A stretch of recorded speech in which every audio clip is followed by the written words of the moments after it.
dear friends, മലബാറിലെ വളരെ famous ആയിട്ടുള്ള എല്ലാവർക്കും ഒരുപോലെ ഇഷ്ടപ്പെടുന്ന രുചിയൂറും ചട്ടിപ്പത്തിരിൻ്റെ റെസിപ്പിയുമായാണ് വന്നിരിക്കുന്നത്. സാധാരണ നമ്മൾ തയ്യാറാക്കുന്ന ചട്ടിപ്പത്തിരി പോലെയല്ല, ഇന്ന് ഞാനൊരു വെറൈറ്റി ഈസി മെത്തേഡിലാണ് കാണിക്കുന്നത്. നല്ല ടേസ്റ്റുമാണ്. അപ്പോൾ വീഡിയോയിലേക്ക് പോയാലോ? വീഡിയോയിലേക്ക് പോകുന്നതിന് മുമ്പ് നിങ്ങൾക്ക് ഈ ചാനൽ ഇഷ്ടമാവുന്നുണ്ടെങ്കിൽ പ്ലീസ് ഒന്ന് സബ്സ്ക്രൈബ് ചെയ്ത് സപ്പോർട്ട് ചെയ്യണേ. കൂടി ആ ബെല്ലൈക്കൺ കൂടി ഒന്ന് പ്രസ് ചെയ്യുമ്പോൾ ഓൾ എന്ന ഓപ്ഷൻ തന്നെ ക്ലിക്ക് ചെയ്യണേ. എങ്കിലേ ഞാൻ ഇടുന്ന പുതിയ വീഡിയോസിൻ്റെ നോട്ടിഫിക്കേഷൻ നിങ്ങൾക്ക് കൃത്യമായിട്ട് കിട്ടുള്ളൂ. അപ്പോൾ നേരെ വീഡിയോയിലേക്ക് പോകാം. അപ്പോൾ നമ്മുടെ ഫില്ലിങ്ങിന് വേണ്ടി ഞാനിവിടെ ഒരു 300 ഗ്രാം ചിക്കൻ ഇവിടെ വേവിക്കാൻ വെച്ചിട്ടുണ്ട്. ഇതിപ്പം മഞ്ഞൾപ്പൊടിയും ഉപ്പും ഇട്ട് വേവിക്കുന്ന ചിക്കനാണിത്. ഇത് വെന്തതിന് ശേഷം നമുക്കൊന്ന് ഷ്രെഡ് ചെയ്ത് മാറ്റി വെക്കാം. ഇനി നമുക്കിതിൻ്റെ ഫില്ലിംഗ് ഉണ്ടാക്കി തുടങ്ങാം. ആദ്യം തന്നെ നമുക്കൊരു പാൻ എടുക്കാം. പാൻ നന്നായിട്ട് ചൂടാകുമ്പോൾ ഇതിലോട്ടേക്ക് 1 ടേബിൾ സ്പൂണോളം ഓയിൽ ഒഴിച്ചു കൊടുക്കാം.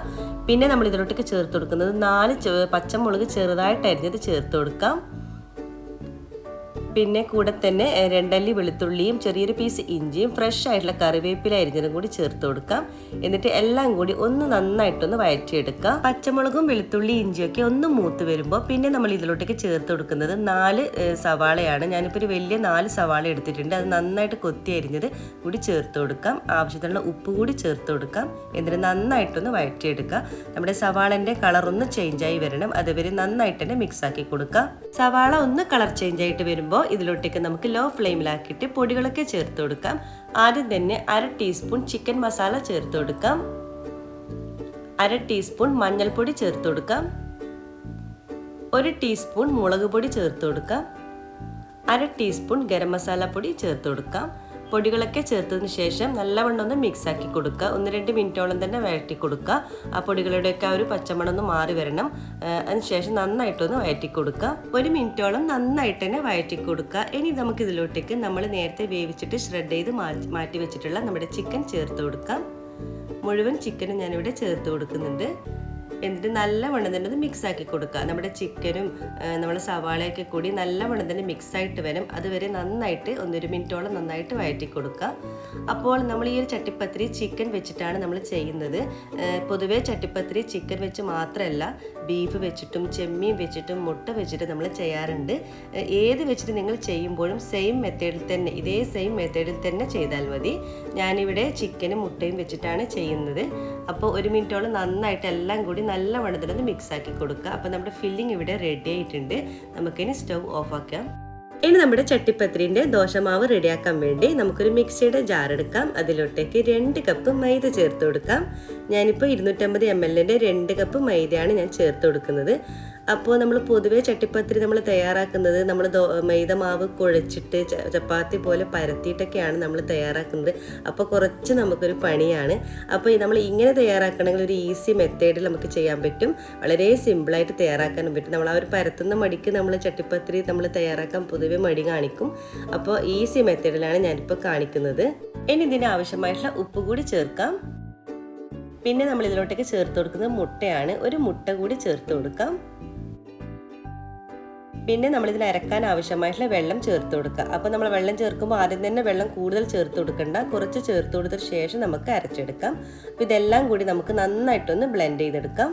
അപ്പോൾ നല്ലവണ്ണം തന്നെ ബ്ലെൻഡ് ചെയ്തെടുത്തിട്ടുണ്ട്. ഇനി നമുക്കിതൊരു ബ്ലെൻഡ് ചെയ്തത് നമുക്കൊരു വലിയൊരു ബൗളിലോട്ടേക്ക് ഒഴിച്ചു കൊടുക്കാം.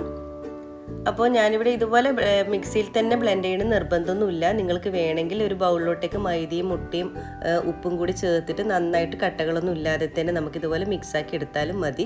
ഞാനിപ്പോൾ ഒരു എളുപ്പപ്പണിക്ക് വേണ്ടിയിട്ട് ഞാൻ ഇതുപോലെ ചെയ്തതേ ഉള്ളൂ. അപ്പോൾ നമ്മൾ ബാറ്ററി ഈ ഒരു ലൂസിലാണ് കേട്ടോ ഉള്ളത്. അപ്പോൾ വെള്ളത്തിന് ഇത്ര കണക്കില്ല. നിങ്ങൾ എടുക്കുന്ന മൈദക്ക് അനുസരിച്ചിട്ട് നിങ്ങൾ വെള്ളം ചേർത്ത് കൊടുത്തിട്ട് വേണം നിങ്ങൾ ചെയ്യാൻ. അപ്പോൾ ഇത്ര ലൂസാണ് നമുക്ക് വേണ്ടത്. അപ്പോൾ ഈ ഒരു ബാറ്ററി ഇവിടെ റെഡി ആയിട്ടുണ്ട്. നമുക്കിത് മാറ്റി വെക്കാം. അപ്പോൾ നമുക്കിനി ദോശ ഓരോന്നായിട്ട് ചുട്ടെടുക്കാം. ഇതിന് വേണ്ടി ഒരു പാൻ എടുക്കാം. പാനിലോട്ടേക്ക് അല്പം ഓയിലൊന്ന് സ്പ്രെഡ് ചെയ്ത് കൊടുക്കാം.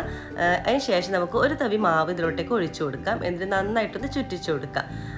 ഇപ്പം പ്രത്യേകം ഒന്ന് ശ്രദ്ധിക്കുക, നല്ല തിന്നാക്കിയിട്ട് വേണം നമ്മളിതിലോട്ടേക്ക് ദോശ ഓരോന്നായി ചുട്ടെടുക്കാൻ. ഞാനിവിടെ തിന്നാക്കിയിട്ട് തന്നെ ഒഴിച്ചു കൊടുത്തിട്ടുണ്ട്. പിന്നെ പ്രത്യേകം ഒന്ന് ശ്രദ്ധിക്കേണ്ട കാര്യം, നമ്മൾ സോഫ്റ്റ് ആക്കിയിട്ട് നമ്മൾ ദോശ എടുക്കരുത് കേട്ടോ.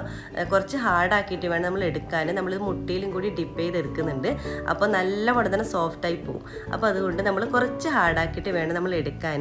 അപ്പോൾ ഇതുപോലെ നല്ലവണ്ണം തന്നെ ഒഴിച്ചു കൊടുത്ത ശേഷം ഒരു ഭാഗം ആകുമ്പോൾ നമുക്കിതൊന്ന് തിരിച്ചിട്ട് കൊടുക്കാം. അപ്പോൾ ഒരു ഭാഗം ആകുമ്പോൾ നമുക്കിതൊന്ന് തിരിച്ചിട്ട് കൊടുക്കാം. അപ്പോൾ തിരിച്ചിട്ട ഭാഗം ഇതുപോലെ കുറച്ച് ഹാർഡായിട്ട് വരണം. ഞാൻ ആദ്യം പറഞ്ഞതുപോലെ കുറച്ച് സോഫ്റ്റ് അല്ല, രണ്ട് ഭാഗം ഇത്തിരി ഹാർഡായിട്ട് വേണം നമ്മൾ എടുക്കാൻ. അപ്പോൾ രണ്ട് ഭാഗം ഇതുപോലെ തിരിച്ച് ഇട്ട് കൊടുക്കുക. അപ്പോൾ ഇതിവിടെ രണ്ട് ഭാഗം ഇതുപോലെ തിരിച്ച് ഇട്ട് കൊടുത്തിട്ടുണ്ട്. പിന്നെ ഒരു കാര്യം, നിങ്ങൾ ചട്ടിപ്പത്തിരി ഏത് പാത്രത്തിലാണോ സെറ്റ് ചെയ്തെടുക്കുന്നത് അതിനനുസരിച്ചിട്ട് വേണം നിങ്ങൾ ദോശ ഓരോന്നായി ചുട്ടെടുക്കാൻ. അതേ അളവിൽ വേണം നിങ്ങൾ ചുട്ടെടുക്കാൻ. അപ്പോൾ ഇതുപോലെ രണ്ട് ഭാഗം നിങ്ങൾ തിരിച്ച് ഇട്ട് കൊടുക്കുക. അപ്പോൾ ആ ഒരു ഭാഗം കൂടി ആവട്ടെ. അപ്പോൾ രണ്ട് ഭാഗവും ലൈറ്റ് ഞാൻ ആദ്യം പറഞ്ഞതുപോലെ ഇത്തിരി ഹാർഡായിട്ട് വേണം നമ്മൾ എടുക്കാൻ.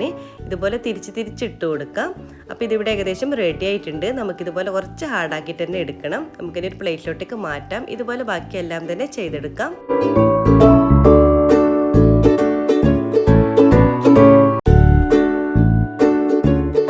അപ്പം മുഴുവൻ ദോശയും ഞാനിവിടെ ചുട്ടെടുത്തിട്ടുണ്ട്. ചുട്ടെടുക്കുമ്പോൾ ഇതുപോലെ തിന്നാക്കിയിട്ട് വേണം നിങ്ങൾ ചുട്ടെടുക്കാൻ. അപ്പോൾ ഇതിവിടെ റെഡി ആയിട്ടുണ്ട്. ഇനി ഒരു ബൗൾ എടുക്കാം. ഇതിലോട്ടേക്ക് 1-2 മുട്ട പൊട്ടിച്ചൊഴിക്കാം. ആവശ്യത്തിനുള്ള ഉപ്പ് കൂടി ചേർത്ത് കൊടുക്കാം.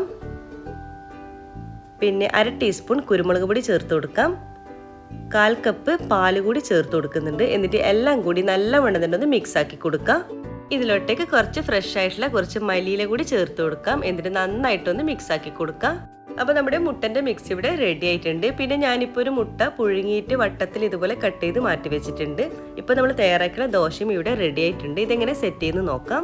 അപ്പോൾ ഞാനിവിടെ ഇതുപോലത്തെ സോസ് പാനിലാണ് ഈ ഒരു ചട്ടിപ്പത്തിരി സെറ്റ് ചെയ്തെടുക്കുന്നത്.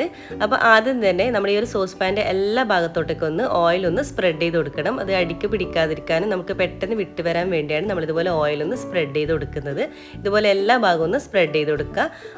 അതിനുശേഷം നമ്മൾ തയ്യാറാക്കിയുള്ള നമ്മളൊരു ദോശ എടുക്കുക. അതിനുശേഷം നമ്മൾ മുട്ടയിലൊന്ന് നന്നായിട്ടൊന്ന് ഡിപ്പ് ചെയ്തെടുക്കണം. നമ്മുടെ ദോശ മാവ് നമ്മളെ മുട്ടയിൽ നന്നായിട്ട് ഡിപ്പ് ചെയ്തതിന് ശേഷം നമ്മുടെ ഒരു സോസ് പാനിലോട്ടേക്ക് വെച്ച് കൊടുക്കുക. ഈ ഒരു രീതിയിൽ. ഇനി ഇതിൻ്റെ മുകളിൽ നമ്മൾ ആദ്യം തയ്യാറാക്കിയുള്ള ചിക്കൻ്റെ ഫില്ലിങ് വെച്ച് കൊടുക്കാം. അത്യാവശ്യം വെക്കണം കേട്ടോ, എങ്കിലേ നമ്മൾ കഴിക്കുമ്പോൾ നല്ല ടേസ്റ്റിൽ നമുക്ക് കഴിക്കാൻ പറ്റുള്ളൂ.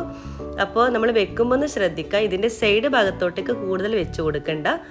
കഴിയുന്നതും ഇതിൻ്റെ സെൻറ്റർ ഭാഗത്തോട്ടേക്കായിട്ട് വെച്ച് കൊടുക്കുക. അപ്പോൾ നമ്മൾ അത്യാവശ്യം ഫില്ലിങ് ഇവിടെ വെച്ച് കൊടുത്തിട്ടുണ്ട്. അപ്പോൾ ഞാൻ ആദ്യം പറഞ്ഞതുപോലെ ഫില്ലിങ് ഇതിൻ്റെ സൈഡ് ഭാഗത്തോട്ടേക്ക് വെക്കരുത്. ഇതുപോലെ കുറച്ച് വിട്ടിട്ട് വേണം നമ്മൾ വെച്ച് കൊടുക്കാൻ. അപ്പോൾ ഇതുപോലെ വെച്ച് കൊടുക്കുക. ഇനി നമുക്ക് വേറൊരു ദോശ എടുക്കാം. എന്നിട്ട് നമ്മൾ ആദ്യം ചെയ്തതുപോലെ തന്നെ മുട്ടയിൽ നന്നായിട്ടൊന്ന് ഡിപ്പ് ചെയ്തെടുക്കാം. എന്നിട്ട് നമ്മുടെ ഒരു മുകളിൽ, അതായത് ചിക്കൻ്റെ ഫില്ലിങ്ങിൻ്റെ മുകളിലൊന്ന് വെച്ച് കൊടുക്കുക. അതൊന്ന് കവർ ചെയ്ത് നേരത്തിലൊന്ന് വെച്ച് കൊടുക്കാം. ഇനി നമ്മൾ ആദ്യം ചെയ്തതുപോലെ തന്നെ ചിക്കൻ്റെ ഫില്ലിങ് ഇതിൻ്റെ മുകളിൽ സെൻറ്റർ ഭാഗത്തോട്ടേക്കായിട്ട് വെച്ച് കൊടുക്കുക. സൈഡ് ഭാഗത്തോട്ടേക്ക് വെക്കരുത്. ഇതുപോലെ എല്ലാ ഭാഗത്തോട്ടേക്കൊന്ന് ചിക്കൻ്റെ ഫില്ലിങ് വെച്ച് കൊടുക്കുക. അപ്പോൾ നമ്മുടെ രണ്ടാമത്തെ ചിക്കൻ്റെ ലെയറും നമ്മൾ വെച്ച് കൊടുത്തിട്ടുണ്ട്. ഇനി നമ്മൾ ഇതിലോട്ടേക്ക് വെച്ച് കൊടുക്കുന്നത് പുഴുങ്ങിയ മുട്ട കട്ട് ചെയ്തതാണ്.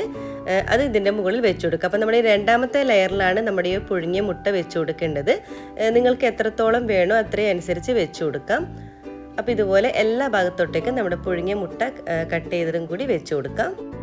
അപ്പോൾ മുട്ട ഞാനിവിടെ വെച്ച് കൊടുത്തിട്ടുണ്ട്. ഈ മുട്ട വെക്കുന്നത് നിങ്ങൾ സ്കിപ്പ് ചെയ്യരുത് കേട്ടോ, നല്ല ടേസ്റ്റാണ് നമ്മൾ കഴിക്കുമ്പോൾ.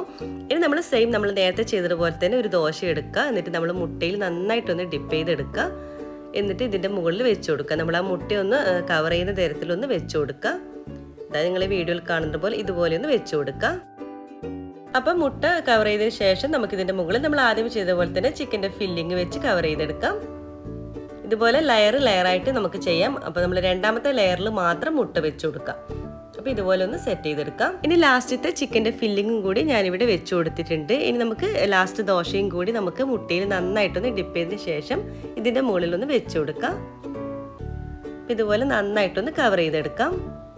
ബാക്കി വന്ന മുട്ട നമുക്കിതിൻ്റെ സൈഡ് ഭാഗത്തോട്ടേക്കായിട്ട് ഒഴിച്ചു കൊടുക്കാം. അപ്പം മുഴുവൻ മുട്ടയും ഞാനിവിടെ ഇതിൻ്റെ മുകളിൽ ഒഴിച്ചു കൊടുത്തിട്ടുണ്ട്. അപ്പോൾ ബാക്കി വന്ന മുട്ടയും മല്ലിയിലേക്ക് ഇതിൻ്റെ മുകളിലോട്ടേക്ക് ഇട്ട് കൊടുക്കാം. ഇനി നമുക്ക് സ്റ്റൗവിലേക്ക് മാറ്റാം. നമ്മൾ ഇതുവരെ സ്റ്റൗവിലേക്ക് മാറ്റിയിട്ടില്ല. നമ്മൾ സെറ്റ് ചെയ്തതിന് ശേഷമാണ് നമ്മൾ സ്റ്റൗവിലേക്ക് വെക്കേണ്ടത്. ഇതുപോലെ സ്റ്റൗവിലേക്ക് വെച്ച ശേഷം നമുക്ക് അടച്ച് വെച്ചിട്ട് ലോ ഫ്ലെയിമിൽ ഒരു 20 മിനിറ്റ് കുക്ക് ചെയ്തെടുക്കാം. 20 മിനിറ്റ് ശേഷം നമുക്കൊന്ന് തുറന്ന് നോക്കാം. കണ്ടില്ല, ഇത് നന്നായിട്ട് തന്നെ സെറ്റായി വന്നിട്ടുണ്ട്. ഇതിൻ്റെ സൈഡ് ഭാഗമൊക്കെ വിട്ട് വരുന്നുണ്ട്. നിങ്ങളിപ്പോൾ വീഡിയോയിൽ കാണുന്നുണ്ടാവും. ഇതുപോലെ ഇതിൻ്റെ സൈഡ് ഭാഗമൊക്കെ ഇതുപോലെ വിട്ട് വരും. അപ്പോൾ ഇതിവിടെ സെറ്റായിട്ടുണ്ട്. നമുക്കിതിനെ തിരിച്ചിട്ട് കൊടുക്കണം. ഇതിൻ്റെ മുകൾ ഭാഗം കൂടി ഒന്ന് സെറ്റായിട്ട് വരാനുണ്ട്. ഇനി വേറൊരു പാൻ എടുക്കാം. അതിൽ ഇത്തിരി ഓയിലൊന്ന് സ്പ്രെഡ് ചെയ്ത് കൊടുക്കുക. എന്നിട്ട് നമുക്കിതൊന്ന് ഫ്ലിപ്പ് ചെയ്തിട്ട് കൊടുക്കാം. അപ്പോൾ നമ്മളിതിവിടെ തിരിച്ചിട്ട് കൊടുത്തിട്ടുണ്ട്. കണ്ടില്ലേ, ഇതിൻ്റെ അടിഭാഗമൊക്കെ നല്ല പാകത്തിന് തന്നെ വെന്ത് വന്നിട്ടുണ്ട്. ഇനി നമ്മൾ തിരിച്ചിട്ട ഭാഗം കൂടി ഒരു 5 മിനിറ്റും കൂടി നമുക്കിതൊന്ന് കുക്ക് ചെയ്തെടുക്കാം. അപ്പോഴേക്കും നല്ല സെറ്റായിട്ട് കിട്ടും. 5 മിനിറ്റ് ശേഷം നമുക്കൊന്ന് തുറന്ന് നോക്കാം. കണ്ടില്ല, ഇതിയുടെ പാകത്തിന് റെഡിയായി വന്നിട്ടുണ്ട്. നമ്മൾ തിരിച്ചിട്ട് കഴിഞ്ഞാൽ 5 മിനിറ്റ് മാത്രമേ നമ്മൾ വെക്കണ്ടൂ. അപ്പോൾ ഇതിവിടെ റെഡി ആയിട്ടുണ്ട്. നമുക്കിനി ഇഷ്ടമുള്ള പ്ലേറ്റിലോട്ടേക്ക് മാറ്റാം. അപ്പോൾ ഇതിൻ്റെ അടിഭാഗം കണ്ടോ, നല്ല പാകത്തിന് തന്നെ കിട്ടിയിട്ടുണ്ട്. നമുക്കിനി ഇഷ്ടമുള്ള പ്ലേറ്റിലോട്ടേക്ക് മാറ്റി കൊടുക്കാം. അപ്പോൾ ഇതിവിടെ റെഡി ആയിട്ടുണ്ട്. അപ്പോൾ നമ്മൾ രുചിയൂറും ചട്ടിപ്പത്തിരി ഇവിടെ റെഡി ആയിട്ടുണ്ട്. നല്ല ടേസ്റ്റാണ് കേട്ടോ. നമ്മൾ കാണുമ്പോൾ തന്നെ നമുക്ക് കഴിക്കാൻ തോന്നും. അത് നല്ല സോഫ്റ്റ് ആണ് കേട്ടോ പുറം. നമ്മൾ സാധാരണ തയ്യാറാക്കുന്ന ചട്ടിപ്പത്തിരിയിൽ നിന്ന് അതേ ടേസ്റ്റും രുചിയും തന്നെയാണ് ഇതിനും. പിന്നെ നമ്മൾ ചട്ടിപ്പത്തിരി തയ്യാറാക്കാൻ നമ്മൾ മാവൊക്കെ കുഴച്ചിട്ട് പരത്തിരി, ചപ്പാത്തി പോലെ പരത്തിരി തയ്യാറാക്കുന്നതാണ്. അതിൻ്റെ വീഡിയോ ഞാൻ ഓൾറെഡി അപ്ലോഡ് ചെയ്തിട്ടുണ്ട്. ലിങ്ക് ഞാൻ താഴെ കമൻറ്റ് ബോക്സിൽ പിൻ ചെയ്യുന്നുണ്ട്. കാണാത്തവരുണ്ടെങ്കിൽ കണ്ടു നോക്കണേ. അതിൻ്റെ ഒരു ഈസി വേഷനായിട്ടാണ് ഈ ഒരു ചട്ടിപ്പത്തിരി ഞാനിപ്പോൾ തയ്യാറാക്കിയിട്ടുള്ളത്. ഇതാകുമ്പോൾ നമുക്ക് എളുപ്പത്തിൽ സിമ്പിളായിട്ട് നമുക്ക് തയ്യാറാക്കാൻ പറ്റും. ഇഫ്താറിൻ്റെ സമയത്തൊക്കെ വളരെ ഈസി ആയിട്ട് തയ്യാറാക്കാൻ പറ്റും. അപ്പോൾ നമുക്കിതെങ്ങനെ കട്ട് ചെയ്ത് നോക്കാം. അപ്പോൾ നമുക്കിതൊന്ന് കട്ട് ചെയ്തെടുക്കാം. കണ്ടില്ലേ, ഇതിൻ്റെ ഉൾഭാഗം നല്ല ലയറോട് കൂടി തന്നെ കിട്ടിയിട്ടുണ്ട്. കാണാനും നല്ല മൊഞ്ചില്ലേ. അപ്പോൾ ഇതാണ് നമ്മുടെ സിമ്പിളായിട്ടുള്ള നല്ല ടേസ്റ്റി ആയിട്ടുള്ള ഈസി ചട്ടിപ്പത്തിരി. നല്ല അടിപൊളിയായിട്ട് നല്ല ലയറോട് കൂടി തന്നെ കിട്ടിയിട്ടുണ്ട്. അപ്പോൾ എല്ലാവരും ഒന്ന് ഇഫ്താറൊന്ന് ട്രൈ ചെയ്ത് നോക്കാം. നല്ല ടേസ്റ്റാണ് കേട്ടോ. നമുക്ക് കഴിച്ചാലും ഒന്നും മതിയാവില്ല. പിന്നെ നിങ്ങൾ ആ മുട്ട വെക്കുന്നത് സ്കിപ്പ് ചെയ്യരുത്. മുട്ട എന്തായാലും വെക്കണം, മസ്റ്റായിട്ട് വെക്കുക. അതും കൂടി ഉണ്ടാകുമ്പോഴാണ് നല്ല ടേസ്റ്റ് ഉണ്ടാകുന്നത്. അപ്പോൾ പെട്ടെന്ന് തന്നെ റെഡിയായി കിട്ടുകയും ചെയ്യും. ഈ ഒരു രീതിയിൽ തയ്യാറാക്കുകയാണെങ്കിൽ ഒരിക്കലും ഫ്ലോപ്പായി പോകില്ല. അപ്പോൾ നിങ്ങൾക്ക് എല്ലാവർക്കും ഈ കുഞ്ഞു വീഡിയോ ഇഷ്ടമായി എന്ന് കരുതുന്നു. ട്രൈ ചെയ്ത് നോക്കുന്ന സമയത്ത് ഫീഡ്ബാക്ക് അറിയിക്കാൻ മറക്കരുത്. അതുപോലെ തന്നെ വീഡിയോ ഇഷ്ടമാവുന്നുണ്ടെങ്കിൽ പ്ലീസ് ഒന്ന് ചാനൽ സബ്സ്ക്രൈബ് ചെയ്ത് സപ്പോർട്ട് ചെയ്യണേ. അതുപോലെ ലൈക്ക് ചെയ്യാനും ഷെയർ ചെയ്യാനും കമൻറ്റ് ചെയ്യാനും മറക്കരുത്. ഫ്രണ്ട്സും ഫാമിലിക്കും ഒന്ന് ഷെയർ ചെയ്യണേ. ഇൻഷാ അല്ലാഹ് വീണ്ടും മറ്റൊരു നല്ലൊരു വീഡിയോയിലൂടെ വീണ്ടും കാണാം. അതുവരേക്കും എല്ലാവർക്കും താങ്ക് യു.